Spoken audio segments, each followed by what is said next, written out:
90,000 घरात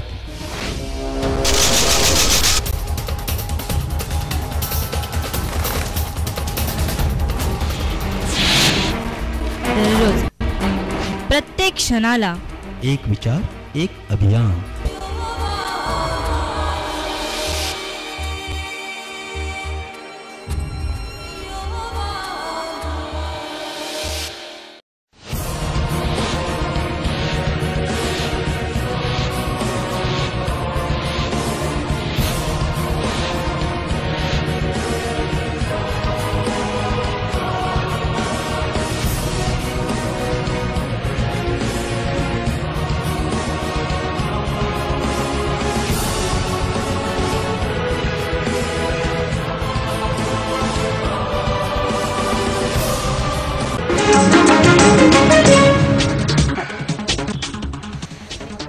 नमस्कार, मी तुषार ठाकरे. KBN9च्या बातमीपत्रात आपलं स्वागत. सुरुवातीला नजर मारूया आजच्या हेडलाईन्सवर.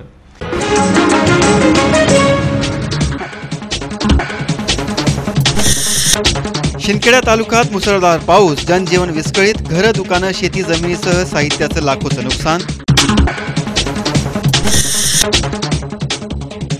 वडशील पुनर्वसनाकडे प्रशासनाचं दुर्लक्ष, शहादा प्रांताधिकाऱ्यांना घेराव.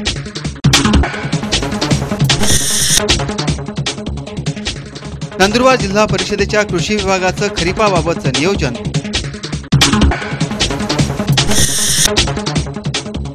नंदुरबार एसपी विरुद्ध बंडाचा पवित्रा, कर्मचाऱ्यांचे वरिष्ठांना निवेदन.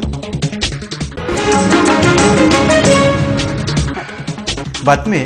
नंदुरबार पोलीस अधीक्षक महेश घुर्रे यांनी कर्मचाऱ्यांवर दहशत निर्माण केली असून त्यांच्या विरुद्ध कर्मचाऱ्यांनी बंडाचा पवित्रा घेतला आहे. मुख्यमंत्र्यांसह वरिष्ठ अधिकाऱ्यांना त्यांच्या विरोधात 37 कर्मचाऱ्यांनी 5 पानांचं निवेदन देऊन आपला रोष व्यक्त केला आहे. पोलीस अधीक्षकांविरुद्ध बंड पुकारण्याची ही राज्यातली पहिलीच घटना आहे. सर्व पोलीस अधीक्षक कार्यालयातील कर्मचारी सगळे जमलेलो आहोत.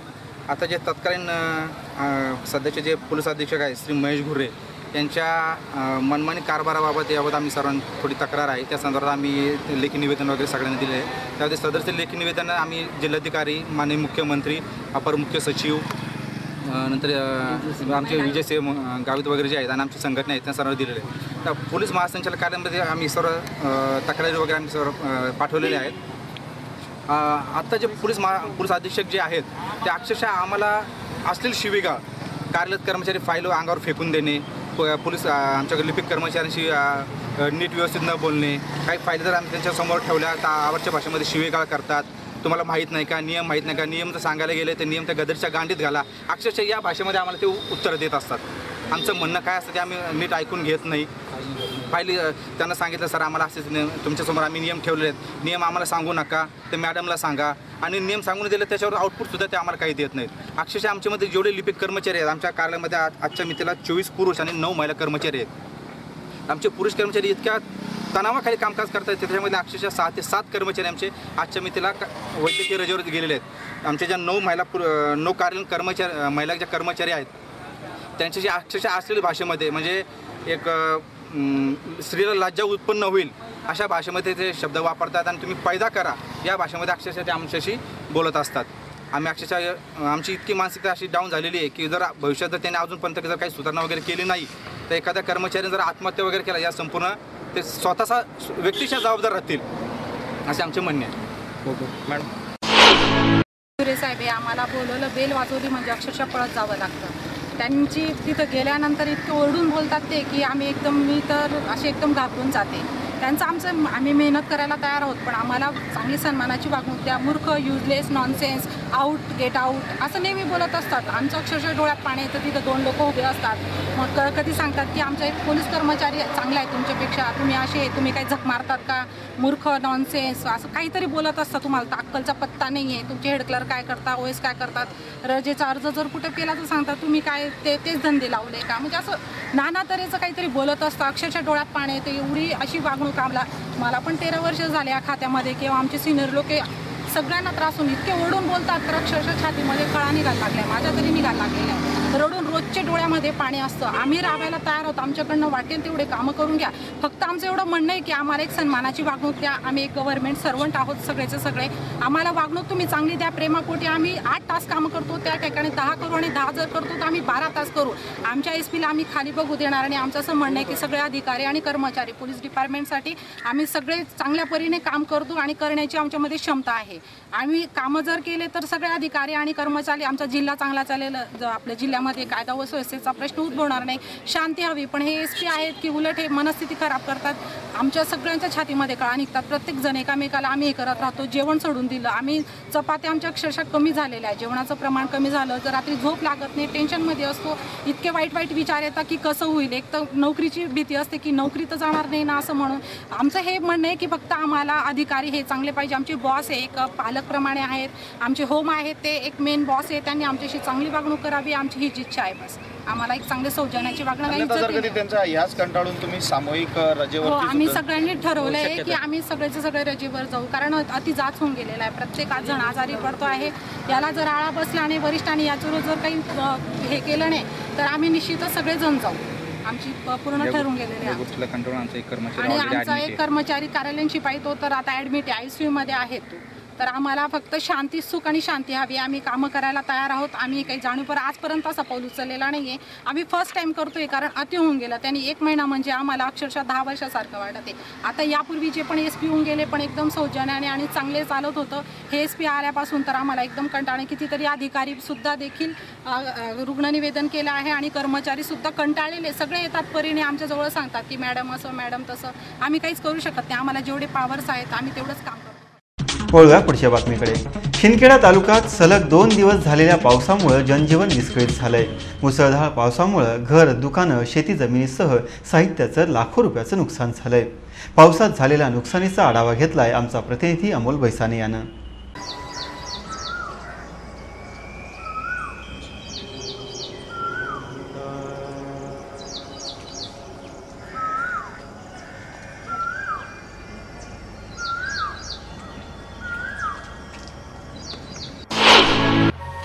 ज्योति तर काय नुकसान झालं तुम्हाला पाणी पडामुळे? बकऱ्याने नुकसान हो जाले, घरने नुकसान होगी, आमले धान्य नहीं खावाले त्याले पोरे वाय चालणार. आमने बकऱ्या वाय जाले, कोंबड्या वाय घ्यात. बाकी आमने राहायला बी साधन नाही. आता राऊत कोडे आमले जागा नाही. अखेर सकाळी प्रांताधिकारी राहुल पाटील व तहसीलदार गायत्री सैंदाने हे पूरस्थिती पाहण्यासाठी गावात दाखल झाले. नुकसानग्रस्तांनी त्यांना घेराव घालून मदतीची मागणी केली.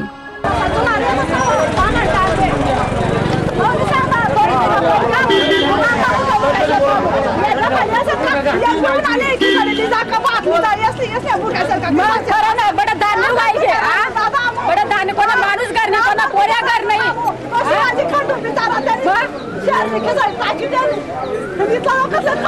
खरंच आहे ना, खोटं थोडी आहे.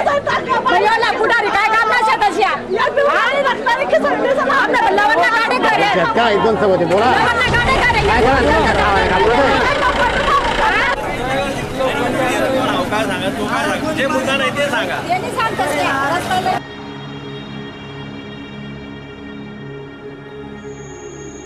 ग्रामपंचायतीचा घरकुल विषयी दुजाभाव यावेळी उफाळून आला.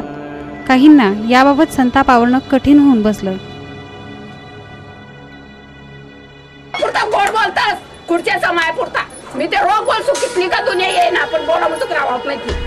पंचायती नाही जाहिरात काय वरतून सरकार कडून येस मार बिल असले पावऱ्या बाहेर गावना त्या लोकांना घरे बांधीला. राणबाई तिने 7 दिननी पोर वाड्यालाच नी लगीन कर दी झाली. काही 6 वरी 7 वरी जाय ना फळावर नाव जाहिरात करेल का बरं येत नाही. तुम्ही सरपंचाकडे तक्रार करेल काय ना? सरपंच निवडताच खुर्च्या माहितच त्यानं बोलवतच. अमोल बैसाने, पास्टे, केबेन 9.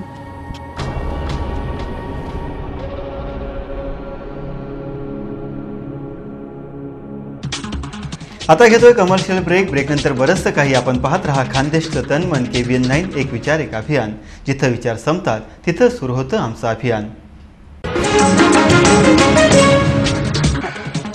धुळे नंदुरबार जिल्ह्यातील परिपूर्ण सॉफ्टवेअरसह पहिलं ईद-आलन नीलांजन क्लासेस. आता आपल्या पाल्याला तासनतास वाचन करण्याची आवश्यकता नाही, कारण आम्ही घेऊन आलोय परिपूर्ण ई क्लासेस, नीलांजन क्लासेस. प्रयत्न तुमचे, मार्गदर्शन आमचे, यश तुमचे, ध्येय आमचे. आजच आपल्या पाल्याची जबाबदारी आमच्यावर सोपवा आणि निश्चित व्हा. प्रवेश सुरू. आमचा पत्ता नीलांजन कोचिंग क्लासेस, हा दरवाजा सागर फरसाणच्या मागे, अथर्व हॉस्पिटलच्या वरचा मजला, नंदुरबार. अधिक माहितीसाठी भ्रमणध्वनी क्रमांक 88 889 88 312, 70 303 81 516.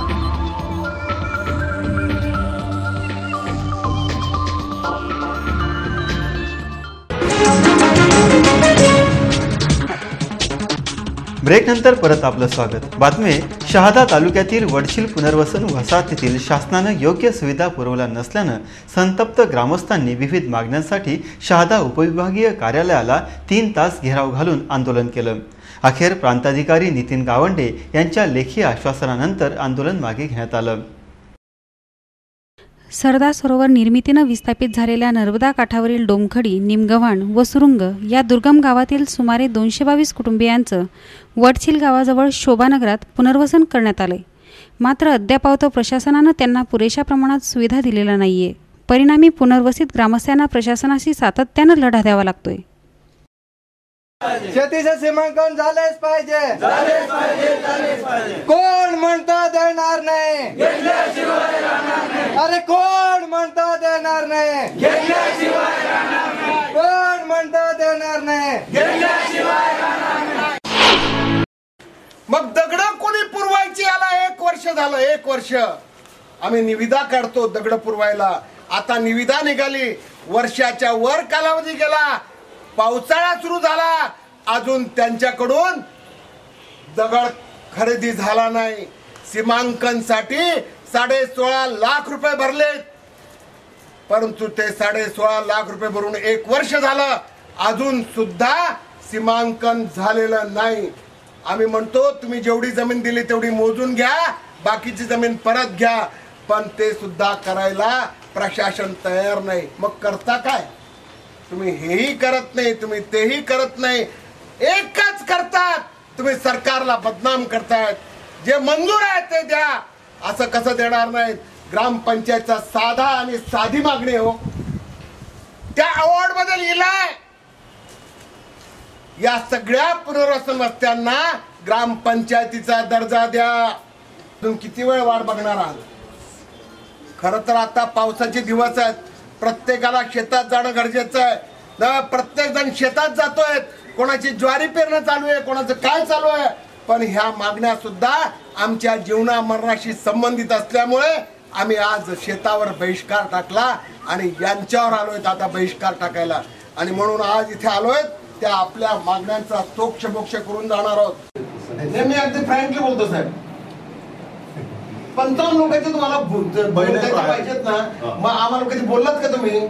मी त्या अधिकाऱ्यांना तुमच्यासमोर उभं करतो ना, देतो तुम्हाला पाहिजे ते. त्यासाठी तुमच्याजवळ पैसे आलेत की नाही? पैसे आहेत. मग काय प्रॉब्लेम आहे तुम्हाला? आम्ही जर तुम्ही आमच्या आंदोलनाची वाट बघता. कॉन्ट्रॅक्टर को बोलेला आहे, वो लाके देगा जब तुम्हाला बैठा देंगे. हे धंदे चालू आहेत साहेब. आता आम्हाला प्रकाश हे प्रिय, पण हे इथलं तुम्हाला माहित नाही. कारण तुमचं काय जातं, तुमचे पोल उचलून MSCB त्या प्रकाशाचे यायला नेलेत. माहितीये तुम्हाला? तरावचे प्रकाश शिवाला मधले. बरं, आमचं कसं ते सिंहस्थ आमच्यासाठी नाजूक आहे, आणि ते प्रकाशाचे पोल जे आहेत असे लंगे उभे आहेत. पोल लंगे बोर केलेला, त्याच्यात मोटर नाही, काय नाही. 3.5 पावणे 4 वर्ष झाले. आता बरोबर किती वर्ष झाले मला नीट सांगता येणार नाही. किती वर्ष झाले साहेब तरावच्या बोरला? 4-5 वर्ष. पुढली बातमी. पावसाचे विविध अंदाज चुकवत अखेर जिल्ह्यात काही ठिकाणी पावसानं हजेरी लावल्यानं शेतकऱ्यांचा जीव काहीसा भांड्यात पडला आहे. शेतकरी सध्या खरीपाच्या नियोजनात मग्न आहे. दुसरीकडे नंदुरबार जिल्हा परिषदेच्या कृषी विभागानं खरीप पेरण्यांबाबत नियोजन केलं आहे. गेल्या वर्षीच्या तुलनेत कृषी विभागानं जवळपास 20,000 हेक्टर क्षेत्रानं अधिक म्हणजे अर्थात 2,78,168 हेक्टर क्षेत्रावर खरीपाची पेरणी होण्याचा अंदाज वर्तवला आहे. वर्षभरातील दुष्काळी परिस्थिती नजरेआड करीत नव्या उमेदीनं शेतकरी तयारीला लागलाय। त्यामुळे खरीपासाठी शेत तयार करण्याचं काम अंतिम टप्प्यात आलंय। दुसरीकडे कृषी विभागाने देखील खरीपाचे नियोजन करून ठेवले। जिल्ह्यात खरीपाचे सर्वसाधारण क्षेत्र 2,32,000 हेक्टरपेक्षा जास्त आहे। त्यापेक्षा अधिक क्षेत्रावर खरीपाची पेरणी करण्यात आली आहे। यंदा कृषी विभागाने 2,78,168 हेक्टर क्षेत्रावर उद्दिष्ट ठेवले। त्यात सर्वसाधारणपणे कापूस आणि सोयाबीन यांचे क्षेत्र वाढण्याची शक्यता गृहीत धरण्यात आली आहे। याशिवाय कडधान्याचे क्षेत्र देखील 20 ते 25,000 हेक्टरने वाढण्याची शक्यता आहे। विविध पिकांचे सर्वसाधारण क्षेत्र व यंदाच्या अपेक्षित पेरणी क्षेत्रात भाताचे सर्वसाधारण क्षेत्र 20,725 हेक्टर असून यंदा 18,925 हेक्टर क्षेत्रावर लागवड होण्याची शक्यता आहे। ज्वारीचे क्षेत्र 27,527 असून यंदा 29,076 हेक्टर क्षेत्रावर, बाजरीचं 14,938 हेक्टर क्षेत्र असून 6,578 हेक्टर क्षेत्रावर पेरणी होण्याची शक्यता आहे।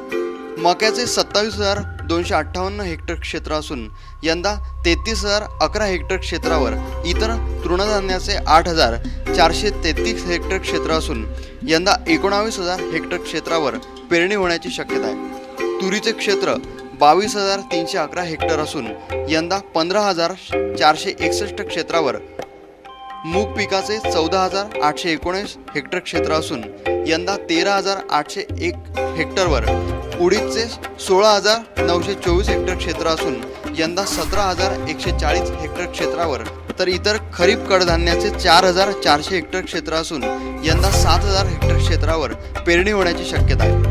गळीत धान्यात भुईमुगाचे 1,798 हेक्टर क्षेत्र असून यंदा 5,911 हेक्टर क्षेत्रावर 42 हेक्टर क्षेत्र असून यंदा किरकोळ स्वरूपात सूर्यफुलाचे 7 हेक्टर क्षेत्र असून यंदा किरकोळ स्वरूपात सोयाबीनचे 23,124 हेक्टर क्षेत्र असून यंदा 30,569 हेक्टर क्षेत्रात, इतर गळीत धान्याचे क्षेत्र 3 हेक्टर असून यंदा 400 हेक्टर क्षेत्रावर पेरणी होण्याची शक्यता कृषी विभागाने व्यक्त केली आहे। Bureau report, KBN 9, Nandurbar.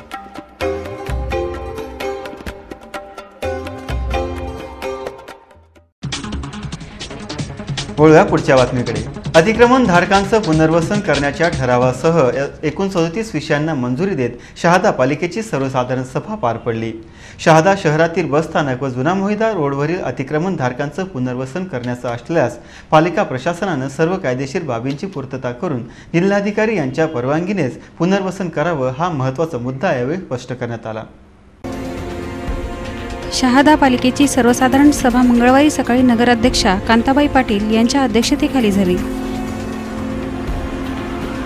यावेळी उपनगराध्यक्षा मंगलाबाई मराठे, नगरसेवक सुकडू खेडकर, राकेश पाटील, प्राध्यापक संजय चौधरी, संजय ताराचंद चौधरी, नगरसेविका उषाबाई कुवर, शोभा जैन, शर्मिला देसाई, सुनंदा चौधरी, शबानाबी पिंजारी, विमलबाई चौधरी, मुख्याधिकारी डॉक्टर सुधीर गवळी, कार्यालय अधीक्षक संजय माळी यांच्यासह पालिकेचे विभाग प्रमुख व कर्मचारी उपस्थित होते। सभेत पालिकेच्या व्यापारी गाड्यांना मुदतवाढ देण्याच्या विषयावर नगरसेवक सुकडू खेडकर यांनी या गाड्याचा लिलाव पैसे भरल्याशिवाय करू नये असं सांगितलंय।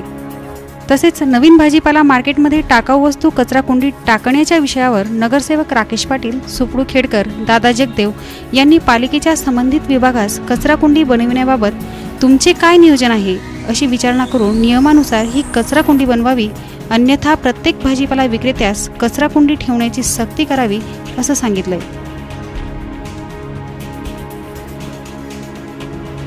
एकूणच शहाद्यातील बसस्थानक परिसरातील अतिक्रमण धारकांनी स्वतःहून अतिक्रमण काढल्यानंतरही त्यांना पर्यायी जागा देण्यासंदर्भात पालिका प्रशासन द्विधा मनस्थितीत आहे। दुसरीकडे या जागांवर अतिक्रमण जैसे ते झाल्याचं चित्र आहे।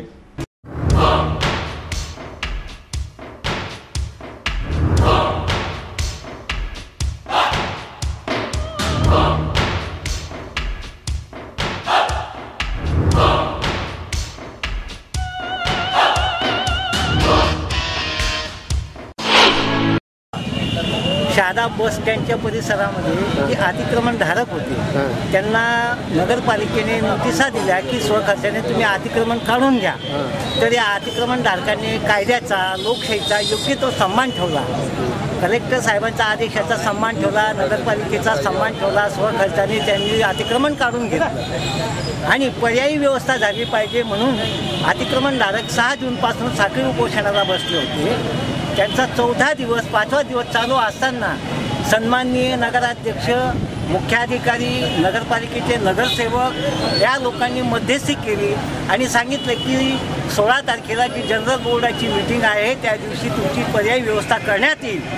आणि अशा पद्धतीचं लेखी देऊन त्याच्यावर विश्वास ठेवून अतिक्रमणधारकांनी त्यांचं साखळी उपोषण हे मागे घेतलं. परंतु आज 16 तारखेला अतिक्रमणधारकांच्या संदर्भामध्ये जनरल बोर्डामध्ये त्यांच्या मिटिंगमध्ये कुठलाही विषय घेण्यात आलेला नाही, त्यांची पर्यायी व्यवस्था करण्यात आलेली नाही. आणि म्हणून स्टँड परिसरातले जे अतिक्रमणधारक आहेत त्या लोकांनी असं ठरवलेलं आहे की जोपर्यंत आमची पर्यायी व्यवस्था होत नाही तोपर्यंत आम्ही नगरपालिकेच्या समोर पुन्हा आम्ही आमरण उपोषणाला बसणार आहोत. आणि पर्यायी व्यवस्था जोपर्यंत आम्हाला करून दिली जात नाही तोपर्यंत आम्ही नगरपालिकेच्या समोर आमरण उपोषणावरून उठणार नाही.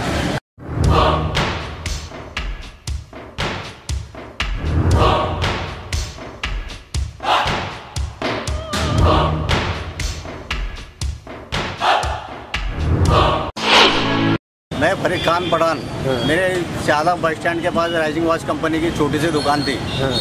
जो 16 तारीख के दिन उन्होंने मीटिंग रखे थे, जनरल मीटिंग. उसके अंदर वो विषय लेने वाले थे भाई पर्यायी जगह देने का, ऐसा उन्होंने वादा किया था. मगर आज उन्होंने मीटिंग 2 मिनट के अंदर ख़त्म हो गई. उन्होंने सिर्फ सब एजेंटे पास कर लिया, नहीं आज पार्किंग जून के मंजूरी दे दी. पार्किंग जून यानी करना यानी उनके लिए यानी बहुत गलत बात है, क्योंकि लोगों के यानी पेटी पे लाद देना, जो एक घर के अंदर 10-10, 20-20, 12-12 लोग एक के परिवार का खाना खा रहे हैं वहाँ, उनको बेदखल करना, उनको यानी सब इधर से नासूक कर दी उन्होंने. और वहाँ पार्किंग जोन जो बड़े लोगों की गाड़ियाँ है, जो यानी बड़े बड़े व्यापारी है, इनके लिए पार्किंग जोन की व्यवस्था उन्होंने करेला है.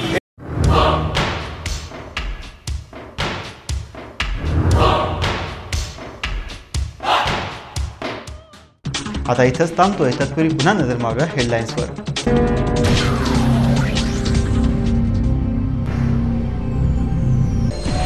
या बातमीपत्राचे प्रायोजक होते निलांजन कोचिंग क्लासेस.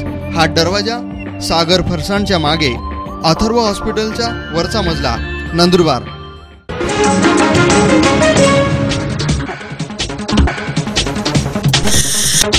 शिंदखेडा तालुक्यात मुसळधार पाऊस, जनजीवन विस्कळीत, घरं, दुकानं, शेती जमिनीसह साहित्याचं लाखोचं नुकसान. वडछील पुनर्वसनाकडे प्रशासनाचं दुर्लक्ष, शहादा प्रांताधिकाऱ्यांना घेराव.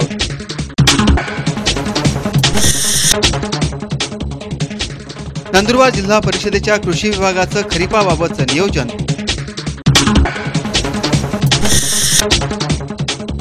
नंदुरबार एसपी विरुद्ध बंडाचा पवित्रा, कर्मचाऱ्यांचे वरिष्ठांना निवेदन. आपण पाहत रहा खानदेशचं तनमन KBN 9 एक विचार एक अभियान. जिथं विचार संपतात तिथं सुरू होतं आमचं अभियान. नमस्कार.